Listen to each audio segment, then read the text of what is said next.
हाँ। और क्या हाल है, कैसी तबीयत है? बिल्कुल ठीक, शुक्र है अल्लाह का। सच ए प्लेजेंट सरप्राइज रियली।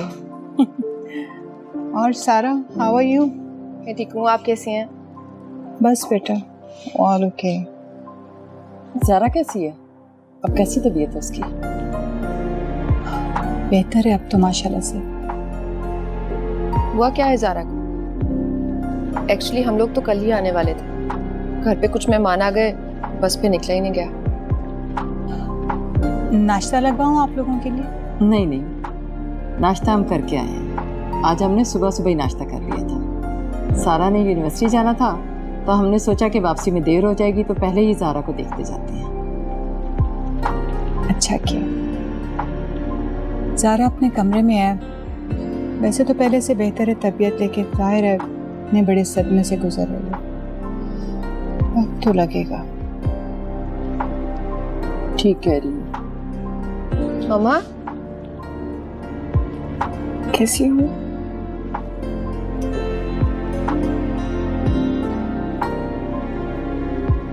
मेरे बच्चे कैसे? ठीक।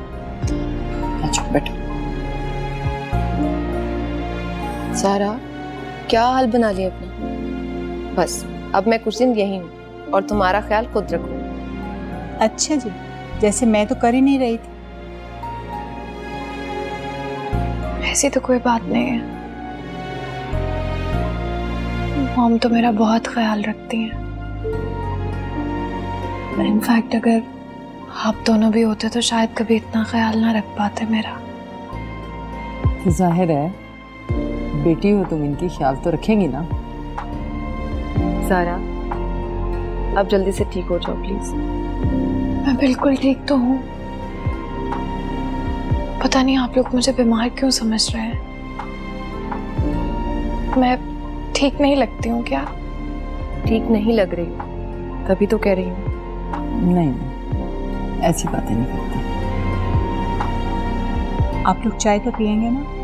बिल्कुल, बनवा लो। गुड। सारा बेटा जाओ, अनवर से कहो कि चाय का इंतजाम करें। जी, मैं कहती हूँ। सारा जानी चेयर आप, अब तो तुम्हारी मामा भी आ गई हैं। बिल्कुल बेटा।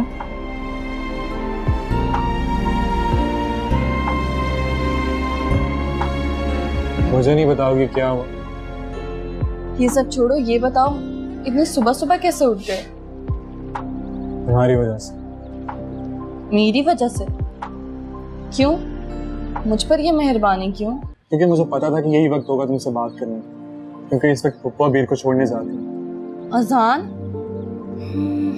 हमें पहले से कुछ नहीं है। मैं जानता हूँ अच्छे से कि पहले जैसा कुछ भी नहीं है, मुझे एहसास मत दिलाओ।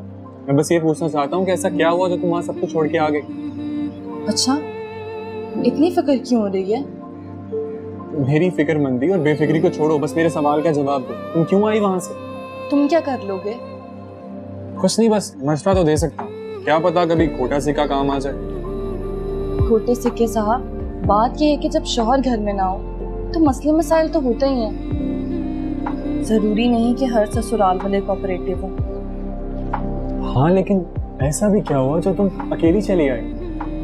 बस वो लोग अच्छे नहीं हैं। मैंने अम्मी के कहने पर ये करवा घूंट तो भर लिया था, लेकिन इसकी तलखी अब महसूस हो रही है। ऐसी भी क्या जल्दी थी?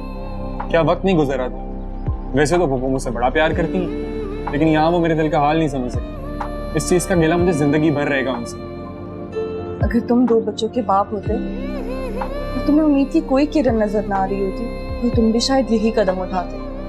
इस तरह के हालात में इंसान इसी तरह के फैसले करता है। ठीक कह रही हो तुम, लेकिन मुझे दुख सिर्फ पप्पू के रवैये का। तुम जानती हो ना उनसे मैं कितना प्यार करता हूँ, लेकिन मुझे उन्होंने अपना समझा ही नहीं। अच्छी बात नहीं है, तुमसे बहुत प्यार करती हैं, लेकिन डरी हुई हैं, और डरा हुआ इंसान गलती कर बैठता है। मैंने उन्हें समझाया था कि आप सही नहीं कर रही हैं। आप उनके पैसे की चकाचौंध में मुझे महफूज ख्याल कर रही हैं, लेकिन शायद ऐसा ना हो अगर वो ना माने। खैर, अब इन बातों को दोहराने का कोई फायदा नहीं। मैं तुम्हारा कजन हूँ, मैं यही हूँ, और वैसे भी इस घर में और उस घर में सिर्फ एक ही तो लड़का है, वो मैं हूँ। अच्छा अच्छा लड़के साहब, सब ठीक हो जाएगा। और ज्यादा से ज्यादा क्या होगा, तलाक हो जाएगी।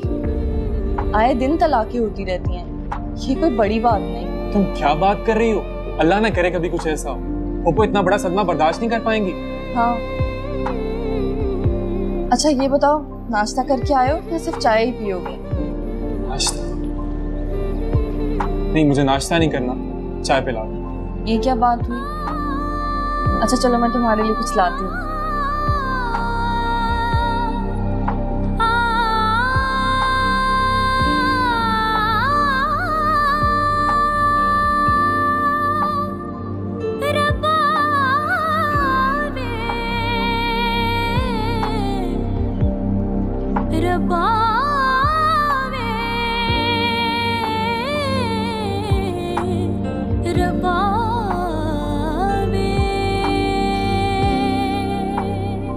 अहमद साहब जी। आपका फोन है। मेरा फोन? किसका? वकील साहब का फोन है, सुन ले।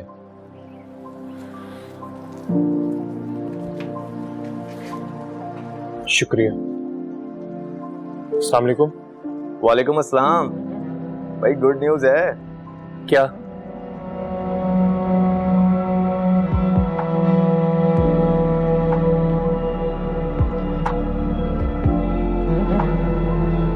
शुक्र है, इतनी उल्टी सीधी खबरों के बाद कोई अच्छी न्यूज़ तो मिली। खैरियत तो है? हाँ, खैरियत ही है। मगर अलमास, मुझे तुमसे एक बहुत ज़रूरी बात करनी है। वैसे तो ये बात वक्त से थोड़ा पहले ही है, लेकिन हाँ हाँ बोलो, मैं सुन रही हूँ। मैंने ज़ारा के बारे में एक फ़ैसला किया है, लेकिन मुझे ये श्योरिटी नहीं है कि वो राज़ी भी होगी कि नहीं। मैं उसकी शादी करवाना चाहती हूँ। सारा की शादी? मगर किससे? बता दूँगी। देख लेना, ज़हनी तौर पर तैयार हो जाएगी। जाहिर है, जवान लड़की है, घर पर तो नहीं बिठा सकते ना। वो बिल्कुल डिप्रेशन की मरीज बन के रह गई। उसका ज़िंदगी में वापस आना बेहद ज़रूरी है। तुम्हें तो पता है, ज़िंदगी रुकती तो नहीं है ना किसी के लिए, तो चलती रहती है। उसके आगे हम जिद करके तो नहीं बैठ सकते ना।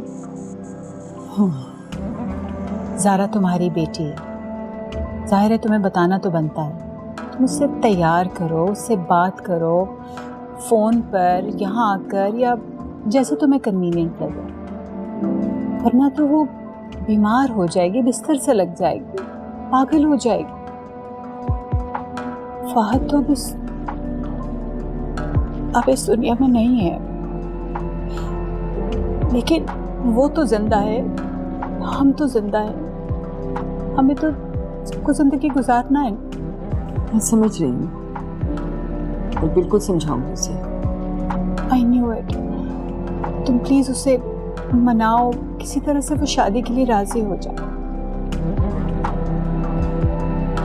थैंक यू मामा, मुझे पूरी उम्मीद थी कि आप ऐसा ही करेंगी। तुमने ऐसा सोचा भी क्यों? कैसा नहीं होगा? ये वकील लोग उल्टी सीधी बातें कर रहे थे। मेरे लिए तो एक पल भी काटना मुश्किल था। ये टाइम कैसे मैंने गुजारा ये मैं ही जानती हूँ। पर खैर, the tough time is over. तुम्हें आज शाम नहीं तो कल तक घर भेज देंगे। कोई बात नहीं, क्या फर्क पड़ता है एक दिन से। बाकी मैं चाहती हूँ कि घर जाने से पहले तुम्हें हालात का पता हो। क्या बात है मामा, सब ठीक तो है? ठीक है, बस ये देख लो। क्या है ये? देखो,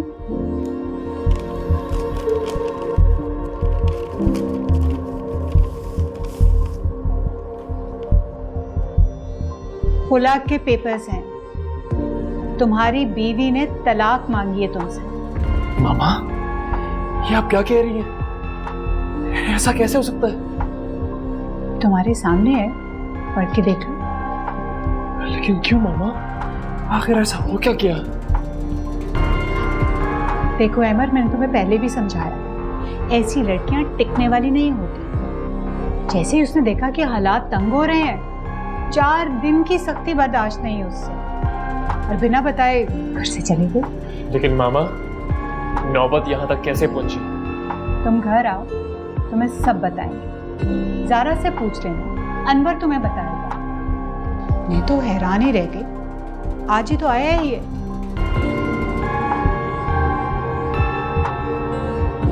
हाँ, मुझे अंदाजा था। जाहिर है अहमद साहब ने तो वापस आना ही था। आप आ जाइए यहाँ वापस। अहमद साहब आपको देख के बहुत खुश होंगे। नहीं अनवर चाचा, मैं वहाँ वापस नहीं आऊंगी। क्यों बेटा, ऐसी बात आप क्यों कर रही हैं? मैं तो आपको यही कहूँगा कि आपको यहाँ होना चाहिए, बाकी जैसे आपकी मर्जी।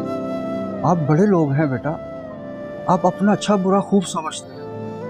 खुदा हाफिज़। कभी अजनबी लगे जिंदगी, सभी रिश्ते वहमो गुमा लगे। कभी हम सफर लगे रास्ते, कभी मंजिलें भी धुआं लगे।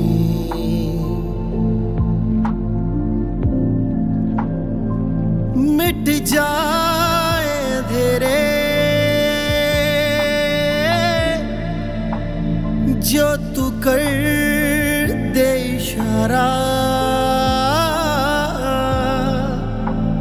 दे तुझको सदाएं,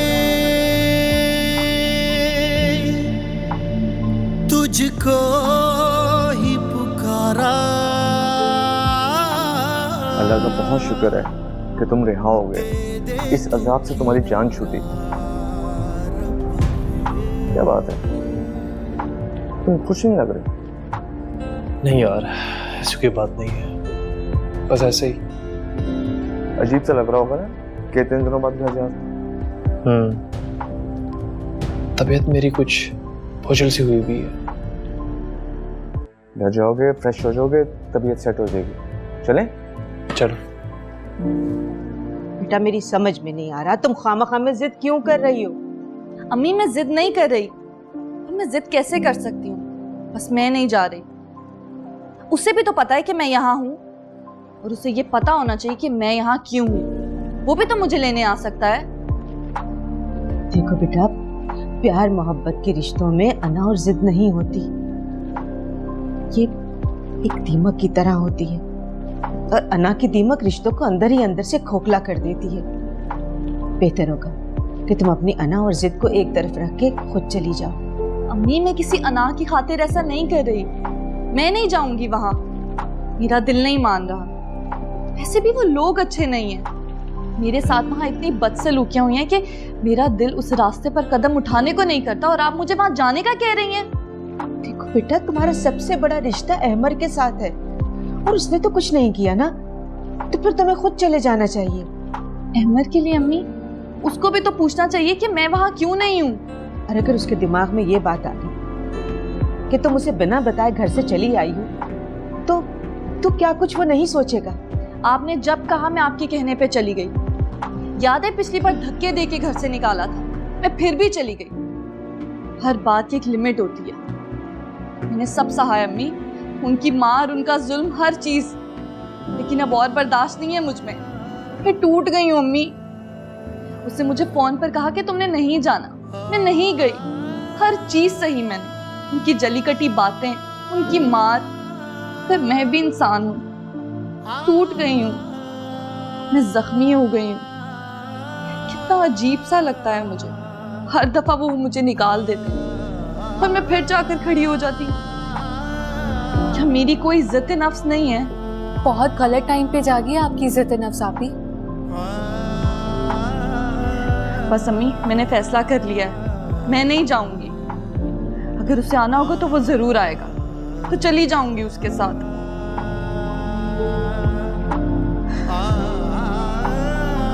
ठीक है,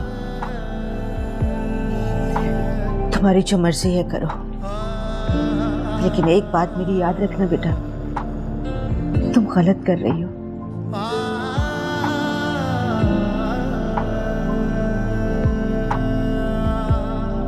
चाचा, एक बात पूछूं आपसे? सच सच जवाब दी। मेरे जाने के बाद इस घर में क्या क्या होता है? आपके जाने के बाद बहुत सूना सूना था ये घर।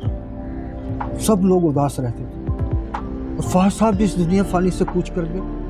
अब आप आ गए, सब खिल उठेंगे। लेकिन चाचा, ताबीर क्यों हुई? उसको मैंने जाने से मना किया था, फिर भी वो यही थी जी, जाना नहीं चाहती थी। अच्छा नहीं हुआ उनके साथ। आखिर ऐसा क्या हुआ? आपको पता चाचा? उसने मुझसे खुला मांग ली। नहीं साहब जी, वो ऐसी नहीं है। चाचा, आप मेरे बुजुर्ग हैं, मैं आपका एहतराम करता हूँ। मैं झूठ क्यों बोलूँगा आपसे? मुझे यकीन नहीं हो रहा। आपको जरूर कोई गलतफहमी हो गई। गलतफहमी तो पहले हुई थी, अब तो वो खुलकर सामने आ गई। हम नौकर लोग हैं जी, ज्यादा खुलकर बात नहीं कर सकते। मैं इतना ज्यादा जब आपके घर आया था, बड़े साहब के साथ पूरी दुनिया घूमी है मैंने। तरह तरह के लोगों के साथ मिलना जुलना रहा मुझे। आदमी की बहुत पहचान है मुझे, देख के परख लेता हूँ। साफ साफ बोले, कहना क्या चाहते हैं? बड़ी शरीफ रूह है जी उनकी, नेक और साबर। चाचा, इस बार आपकी पहचान गलत हो गई। जमाना बदल गया है। अब लोग किसी से भी अपने असली चेहरे के साथ नहीं मिलते।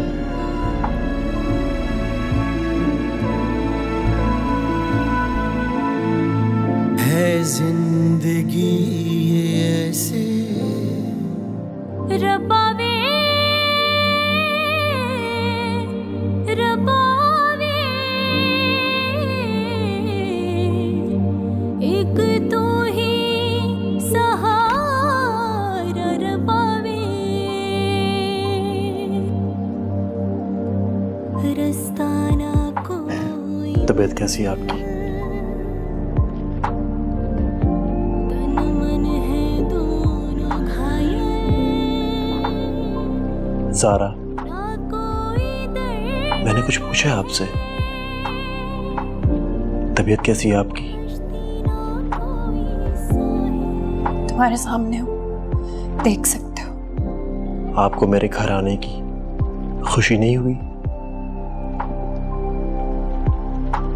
खुशी? क्या कहूँ अब तुमसे? जो बात दिल में है। कहने को तो बहुत कुछ है दिल में, सुन पाओगे? सारा, कुछ कहने से पहले मेरे एक सवाल का जवाब देंगी आप? मत पूछो कोई भी सवाल, क्योंकि मैं जानती हूँ तुम्हारा सवाल क्या होगा, पर मेरा जवाब नहीं सुन सकोगे तुम मेरे एक सवाल का जवाब क्यों नहीं दे देते? क्या कभी भी बिना सोचे समझे कोई भी इंसान किसी दूसरे इंसान के सीने पे बंदूक तानता है? सारा, आपकी ये बात सुनकर मुझे बहुत अफसोस हुआ है। अफसोस? जिसने अपनी आंखों के सामने ये सब कुछ देखा, अपने शौहर को मरते हुए देखा, अपने शौहर को अपने हाथों में जिंदगी के लिए तरसते हुए देखा, उसके दिल पे क्या गुजरेगी? उसके अफसोस का अंदाजा है तुम्हें? वो मेरा भाई था, मेरा अपना खून। तुम्हारा भाई था, मैं उसकी बेवा हूँ।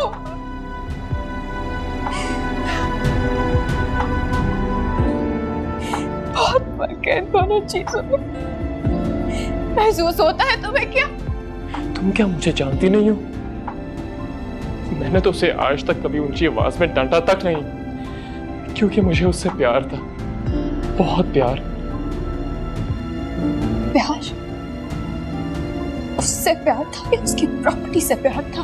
सारा जबान संभाल के बात करो, तुम अपनी हद पार कर रही हो। You don't need to shout, okay? और यहाँ पे आए क्या हो तुम करने के लिए? मेरे जख्मों पे नमक छिड़कने के लिए आए हो? जब मैं तुमसे मिलने के लिए नहीं आई थी तो तुम्हें समझ जाना चाहिए था कि मैं अपने शौहर के कातिल की शक्ल तक नहीं देखना चाहती। नफरत है मुझे तुमसे। कातिल नहीं हूं, नहीं हूं मैं कातिल। किसको बताऊं, कितनी बार बताऊं? इस तरह चिल्लाने से कुछ नहीं होगा। लोग अंधे नहीं है, पागल नहीं है लोग। तुम्हारे रात को दिन कहने से या दिन को रात कहने से हकीकत बदल नहीं जाएगी अहमद। हकीकत वही रहेगी, सब जानते हैं ये बात। तुम कातिल हो, अपनी माँ के बेटे के कातिल हो तुम, मेरे शौहर के कातिल हो तुम। ये हकीकत कभी भी नहीं बदल सकती। तुम्हारे माथे पे जो कत्ल का दाग है ना, ये दाग धोने से धुलेगा नहीं, मिटाने से मिटेगा भी नहीं। ये दाग कब्र तक तुम्हारा पीछा नहीं छोड़ेगा। नहीं ज़ारा, मैं जानता हूं मैं कातिल नहीं हूं, और ये बात मेरी माँ भी जानती है। और जो लोग मुझे समझते हैं, जो लोग मुझे जानते हैं, उनको अच्छी तरह से मालूम है कि मैं ऐसा नहीं कर सकता ज़ारा, मैं ऐसा नहीं कर सकता। फिर तो शायद लोग तुम्हें नहीं जानते हैं, क्योंकि उन्होंने तुम्हारे हाथों में पिस्टल नहीं देखी है। मेरे शौहर के बदन से रिश्ता हुआ खून नहीं देखा था ना। मेरे हाथों में मेरे शौहर की जान निकलती हुई नहीं देखी थी उन्होंने। लेकिन अम्मी ने सब कुछ अपनी आंखों से देखा है। वो तो मुझे ऐसा नहीं समझती, तो फिर तुम क्यों समझती हो मुझे ऐसा? माँ है वो, उनके सीने में दिल है, ममता है उनके दिल में। वो अपने दूसरे बेटे को नहीं खो सकती है अहमद। मगर ये बात तुम कैसे पहचानोगे? तुम्हें क्या पता, तुम्हारे अंदर तो एहसास ही नहीं है।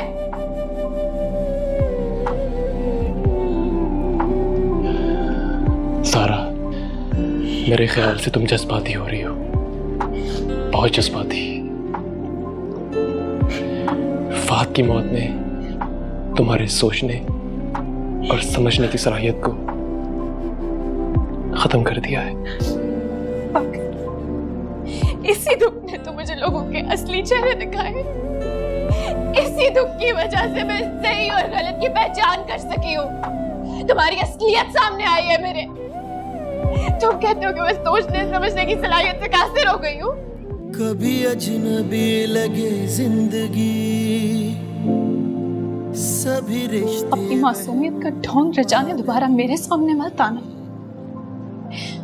और एक बात याद रखना है, ये जो जिंदगी तुम जी रहे हो ना, भीख में दिया मैंने तुम्हें। मैंने तुमसे कोई भीख, कोई खैरात नहीं मांगी। माँ आई थी मेरे पास, एक माँ ने झोली फैला के अपने बेटे की जिंदगी मांगी है मुझसे। ये बात तुम कभी मत भूलना है। ये जो जिंदगी अब तुम जियोगे ना, ये एक शौहर की बेवा ने तुम्हें भीख में दी है। भीख में दी हुई जिंदगी मैं भी नहीं जीऊंगा, ये बात तुम भी याद रखना। समझ गई तुम? रब्बा वे, रब्बा वे, एक तू ही सहारा। रब्बा वे, रब्बा वे, रब्बा वे, एक तू ही सहारा। रब्बा वे,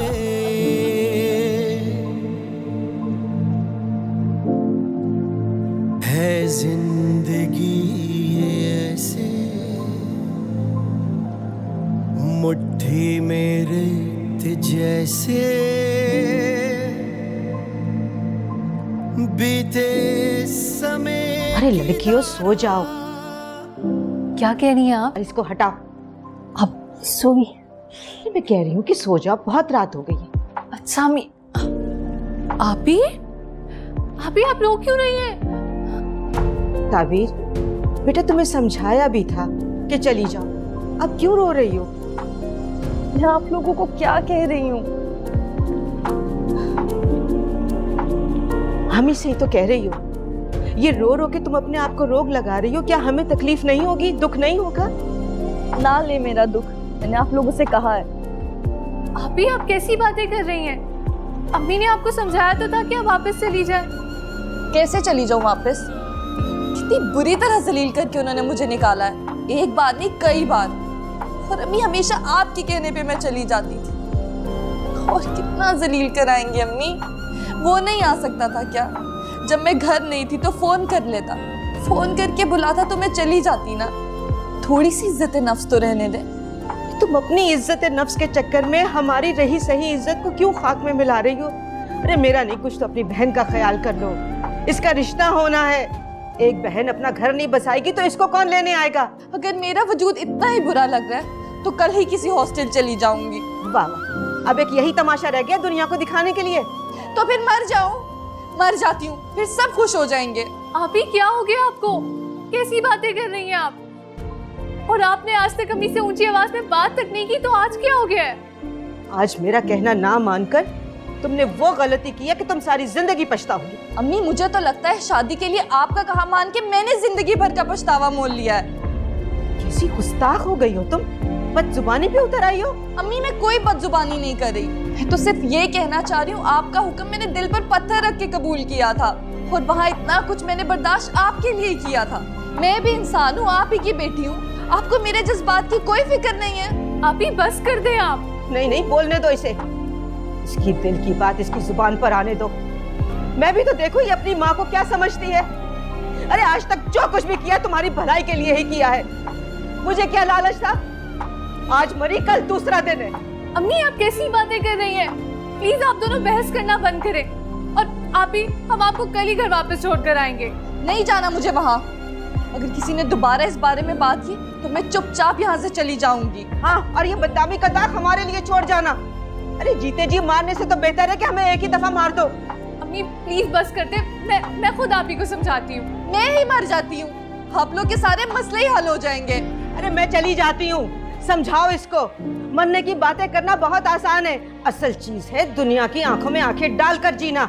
तकिए भिगोने और आंसू बहाने से छोटे छोटे मसले भी पहाड़ बन जाते हैं। समझा दो इसको।